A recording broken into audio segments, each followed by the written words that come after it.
This is Earth. This is our home. It is both solid and steadfast, but also fragile and vulnerable.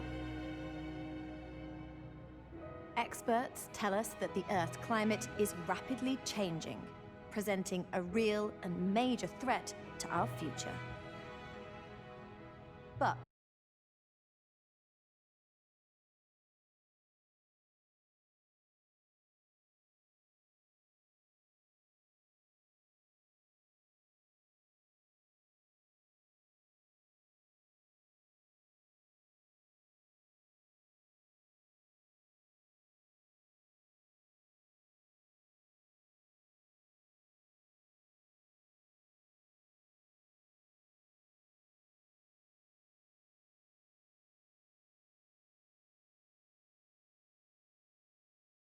the causes and effects can be hard to comprehend.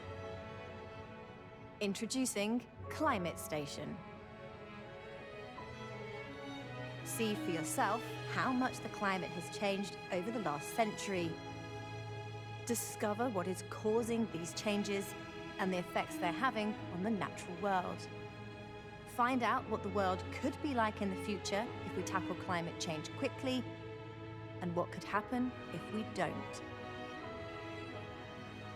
We cannot solve a problem without first understanding it. So, let's begin our journey of exploration. Welcome to Climate Station.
You are about to see how the weather affects our planet over a complete year. It's the 1st of March, 2019, the beginning of a meteorological spring in the Northern Hemisphere. Let's start the playback. Every 2 seconds marks a day, another complete rotation of the Earth.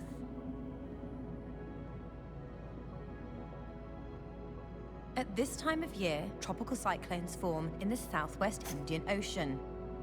This one is called Cyclone Idai. It will turn out to be the second deadliest ever recorded in the southern hemisphere. Over 1,000 people across East Africa will lose their lives. This year, the temperature distribution of the Indian Ocean is uneven. The eastern side is unusually cool, and the western side is unusually warm. This warmer water contributes to Cyclone Idai's record strength, and Africa will have increased rainfall throughout the year. On the other side of the ocean, where the water is cooler than normal, there will be drought. Let's jump to May and look at North America. At this time of year, a flow of warm, humid air heading north clashes with another flow of cool, dry air heading south. Where they meet, supercell storms begin to form. These intense thunderstorms can generate narrow, violently rotating columns of air known as tornadoes, which can achieve the highest measured wind speeds on Earth. Sometimes over 400 kilometers per hour.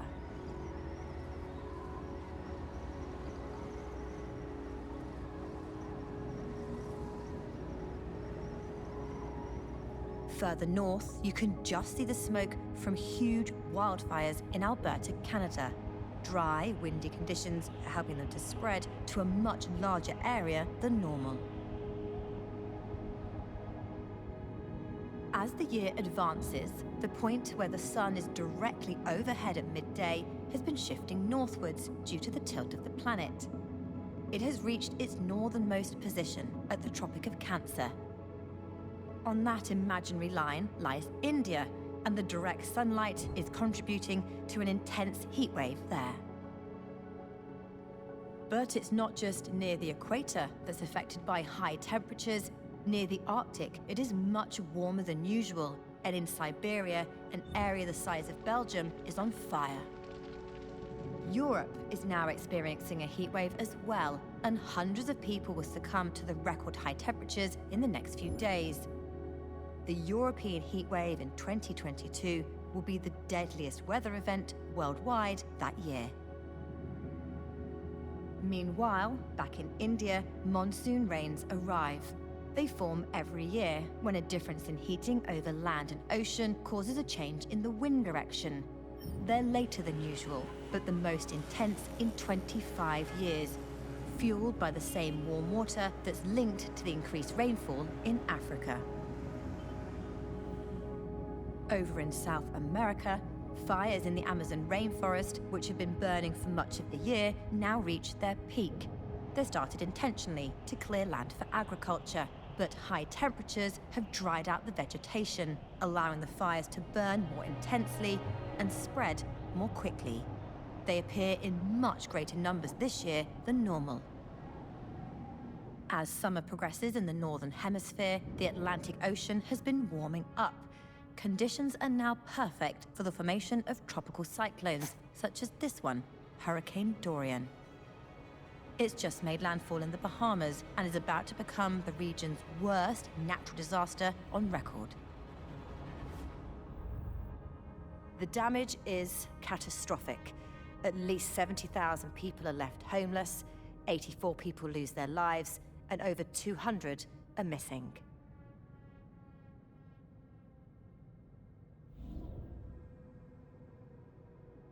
Dorian begins to fade and tracks up the coast of the eastern United States. Air currents will transfer that heat and moisture all the way to the Arctic Circle. The Arctic is particularly affected by rising temperatures. On this day, the amount of Arctic sea ice is the second lowest since satellite records began in the 1970s. Back in the Atlantic Ocean, not all hurricanes head towards North America. This one, Hurricane Lorenzo, is traveling towards Europe, and it's the most easterly tracking Category 5 hurricane on record. By the time it reaches the cooler waters around the British Isles, much of its strength is gone. But as the climate changes, will that always be the case? On the other side of the planet, another tropical cyclone called Typhoon Hagibis is also traveling further than usual. As it hits Japan in time for the Rugby World Cup, it is one of the strongest typhoons on record and will become one of the costliest. Further south, Australia has been experiencing months of drought. It is on the cooler eastern side of the Indian Ocean, where rainfall is reduced. Record high air temperatures have made things even worse. Bushfires are already widespread throughout Australia and now in December reach their peak. The fires are having a major impact on the area's ecology. Billions of animals have lost their lives, and many areas will take years to recover.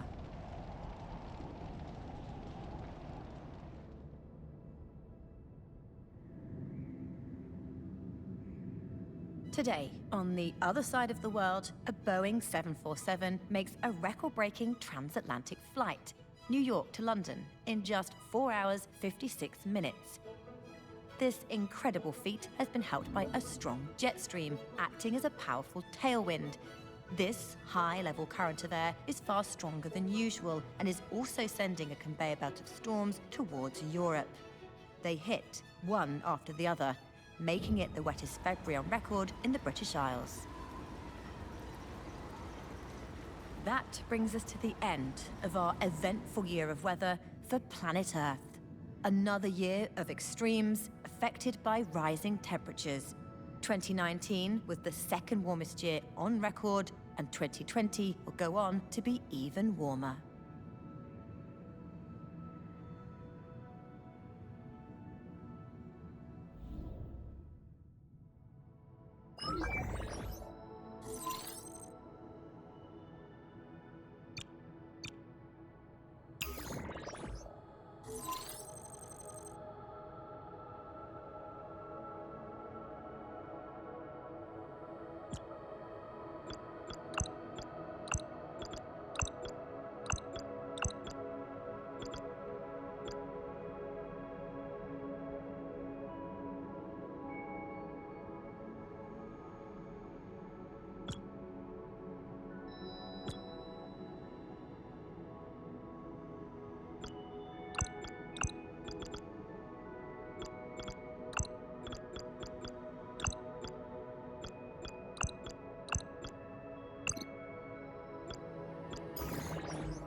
Our atmosphere is always on the move.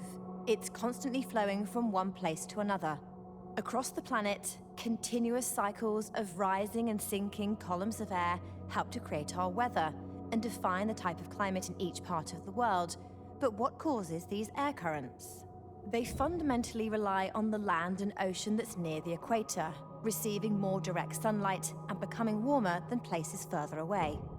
Hot air rises, and this helps lift water vapor evaporating from oceans into the atmosphere. As it cools, the water vapor condenses to form clouds. These can grow to become showers or thunderstorms, which can be seen on our satellite video as a near-continuous line of cloud encircling the Earth near the equator. They form when northeast trade winds from the northern hemisphere meet southeast trade winds from the southern hemisphere.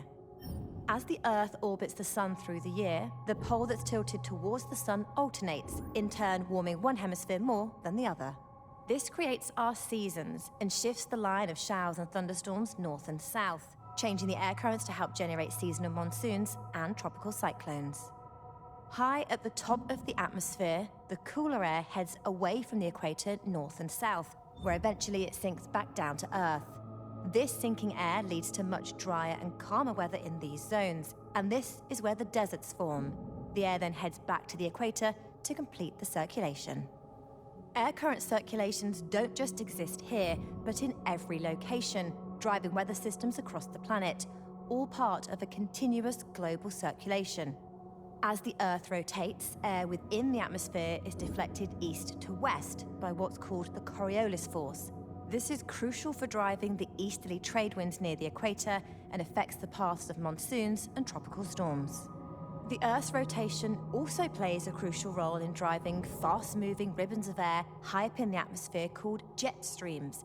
The temperature contrast between the warm and cool zones helps to give them their strength. Jet streams act as conveyor belts, carrying weather systems around the planet. Sometimes, factors such as a reduction in the temperature difference between the air masses can weaken the jet stream, causing its shape to buckle and stall, becoming stuck in one place. Regions can then experience the same weather for long periods of time. This causes rainfall to accumulate, leading to flooding or prolonged dry spells, generating drought. It's likely that as the planet warms, the nature of jet streams will change, which could have dramatic impacts on local weather and climate.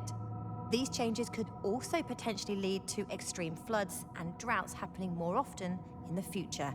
Jet stream behavior is an important area of current climate research. As the atmosphere and oceans continue to warm, the behavior of other air currents is likely to change too, which could have a dramatic effect on our future weather.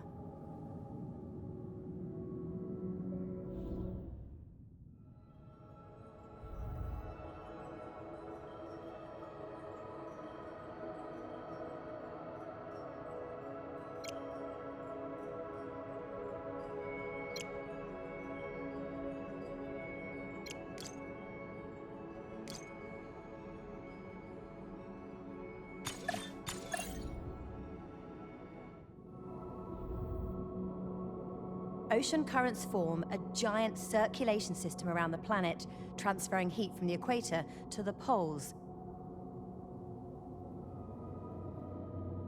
The Gulf Stream is one of the largest and fastest.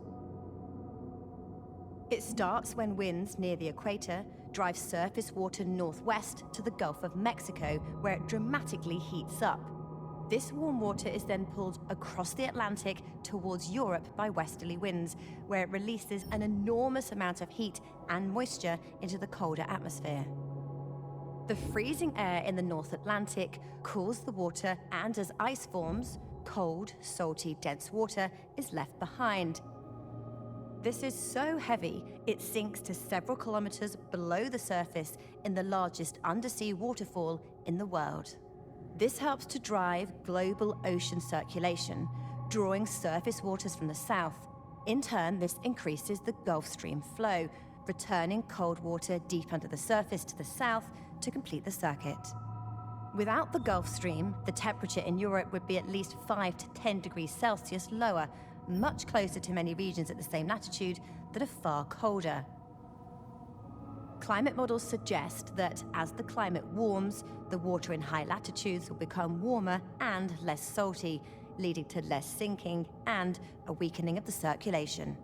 Some studies have suggested that this slowdown could happen abruptly, with serious impacts on regional climate and weather around the world.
Welcome to Climate Station. Using interactive gaming technology, we can explore how our planet's climate works, see how it's changing, and what could happen in the future. Let's start in 1901 and run through the years to the present day. The pins show the difference in temperature relative to the middle of the 20th century. Blue pins are cooler, red pins are warmer. The longer the pins, the greater the difference. Watch how the cooler blue areas gradually disappear, and then the warmer red pins take over as the planet warms up. You can see how the warming has accelerated, particularly in recent years, and some areas have warmed more than others, especially the Arctic. We can select any point on the planet to go into more detail, so let's pick a location in the Arctic, Svalbard. The graph on the right shows that if you happen to live there, you'll have seen the temperature rise by over 3 degrees since the middle of the 20th century, and this has had a dramatic effect on the glaciers there. Using photogrammetry from an aerial survey in the 1930s, for the first time, we can see exactly how much ice coverage has been lost from this vast 500 square kilometre area. This shows how the glaciers were in 1936. And this is what they're like now. The red areas highlight how much ice has melted away. The melted water flows into the ocean and contributes to global sea level rise. This graph shows how much the level has risen over time. It's increased by 7 centimeters in just the last 20 years. We can also explore many other important indicators of climate change. We can look at the rise in atmospheric CO2 compared with the global temperature. Advances in technology allow us to build up a more complete picture. Since the 1950s, we've been able to track the rise in ocean heat. More recently, satellites have allowed us to measure the amount of sea ice and the loss of ice sheets in Greenland and Antarctica. We know we must cut our greenhouse gas emissions to solve this problem, but what are the expected consequences of climate change? Let's look into where we're heading. IPCC climate models show us a range of possible outcomes. This is one of these projections, what's called the medium scenario, where we're currently heading and our best estimate for the end of this century. Based on current rates of greenhouse gas accumulation, global temperatures will continue to rise and the world will become a very different place. By 2100, we will reach 2.8 degrees of warming, a long way from our 1.5 degree target.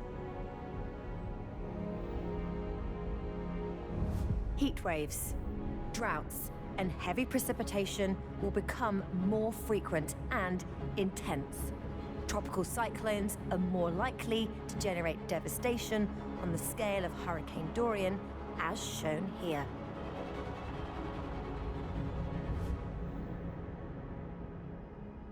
The consequences will affect everyone.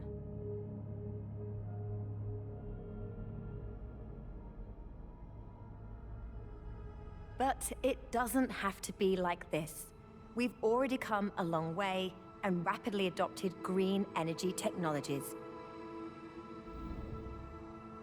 About 15 years ago, climate research indicated 4 to 5 degrees of warming was possible by 2100. So, let's switch to the IPCC's very low scenario, where we act fast and at scale, lowering our emissions to net zero by 2050.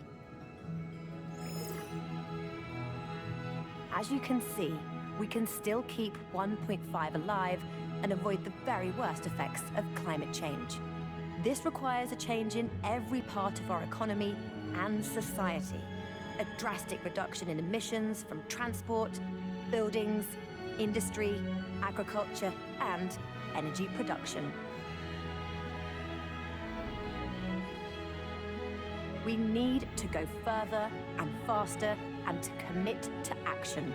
Together, we can safeguard our future.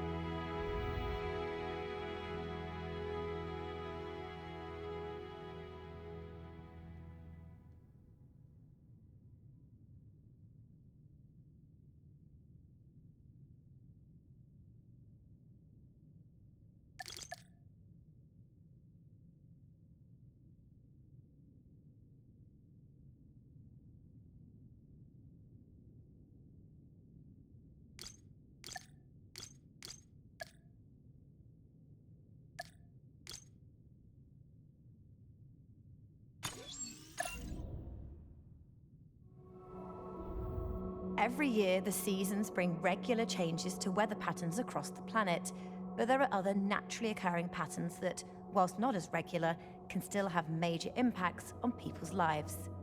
They can occur over periods of time, ranging from months to decades. Climate Station's weather year coincided with one of these, a fluctuation in sea surface temperatures called the Indian Ocean Dipole, and that happened to be one of the strongest on record. The Western Indian Ocean became much warmer than usual. The extra evaporation caused extreme rainfall in that area. This led to flooding in East Africa that affected nearly 3 million people. Meanwhile, the waters on the eastern side dramatically cooled, causing parts of Australia to become drier and warmer than usual, exacerbating devastating bushfires. This behaviour can sometimes reverse too, often with flooding in Australia and Indonesia, and drought in Africa. Another fluctuation has an even greater effect than the Indian Ocean Dipole. In fact, it can be strong enough to affect the temperature of the entire planet. It's called the El Niño Southern Oscillation, or ENSO for short. This time, it's the surface waters of the tropical Eastern Pacific Ocean that become warm, which can have a major impact on marine life. In 1998, El Niño caused the first recorded global coral bleaching event. When the behavior is reversed, referred to as La Niña, there can be strong cold outbreaks in North America, flooding in Australia, and increased hurricane activity in the Atlantic.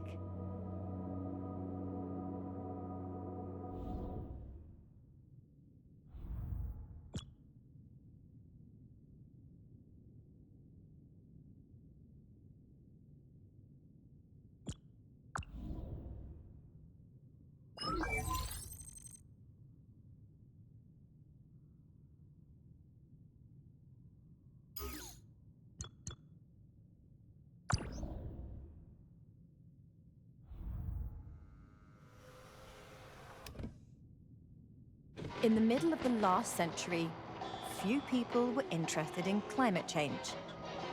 Levels of greenhouse gases in the atmosphere were unknown. Temperatures were being recorded, but no one was assembling them to make an accurate global picture. At this time, a young researcher called Charles Keeling was working out a way to measure the level of carbon dioxide in the atmosphere. He found concrete proof that as the level went up and down with the seasons, it was also steadily rising. A few scientists had already said this was likely. Burning fossil fuels rapidly releases millions of years of stored carbon back into the atmosphere. And it was concerning. As a greenhouse gas, carbon dioxide acts like a blanket that traps the heat, so it causes the whole planet to warm up. Fast forward to the present day. We now have a complete picture of how much carbon dioxide has risen in the atmosphere. The level is still rising, and in 2021, it had increased by an astonishing 50% since humans embarked on the Industrial Revolution. But it's the rate of change which is most concerning. Over the last 120 years, other major factors that could influence global temperature have had negligible impact. Factors such as the amount of energy from the sun or the amount of dust from volcanic eruptions that would block the sun's energy from getting through. So, We know that rising levels of greenhouse gases have been the main influence on the climate over the last 120 years. But how much have they affected the temperature of the planet? Years of records from all over the world have now been brought together to give us a picture of how the overall global temperature has changed over time. As expected, it's risen. The temperature is now far higher than it was a century ago. But it's the rapid rate of warming that has been most concerning. The true effect has been masked, though, because 90% of the extra heat has been absorbed by the oceans. Since 1955, we've been able to monitor this too. Over many years, the heat will gradually be released again back into the atmosphere. Even if levels of greenhouse gases can be reduced, unfortunately, this heat will keep global temperatures higher than they otherwise would have been. So far, we've looked at the overall effects, but let's now see how temperatures have changed in various locations across the planet. Let's start in 1901 and run through the years to the present day. The pins show the difference in temperature relative to the middle of the 20th century. Blue pins are cooler. Red pins are warmer. The longer the pins, the greater the difference.